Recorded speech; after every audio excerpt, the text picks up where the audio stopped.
মাদ্রাসায় শিক্ষক নিয়োগে দুর্নীতি কড়া পর্যবেক্ষণ এবার সুপ্রিম কোর্টের। সুপ্রিম কোর্ট তীব্র ভর্ৎসনা করলো এই বলে যে পুরো সিস্টেমের পরিহাস।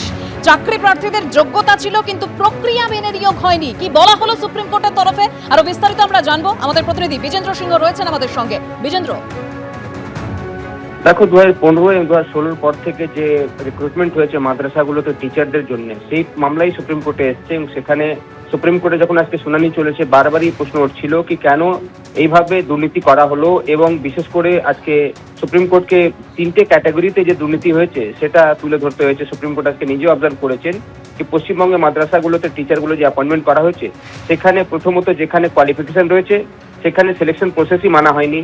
যেখানে সিলেকশন প্রসেস মানা হয়েছে সেখানে যে টিচারকে অ্যাপয়েন্ট করা হয়েছে তার কোয়ালিফিকেশনে দেখা যাচ্ছে না।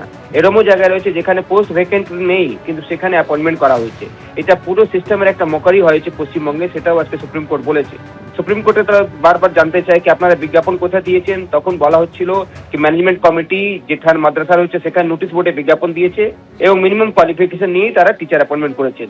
সুপ্রিম কোর্ট এটা প্রশ্ন করে কি পশ্চিমবঙ্গে অনেক এমনি যুবা রয়েছেন যারা MA পাস করেছেন, PhD রয়েছেন, তারা হয়তো বেশি কোয়ালিফাইড আপনারা টিচার পেতেন যদি আপনারা বিজ্ঞাপন দিতেন কাগজে এবং বড় জায়গায় প্রচার হতো, সেক্ষেত্রে সেটাও আজকে সুপ্রিম কোর্ট প্রশ্ন করে।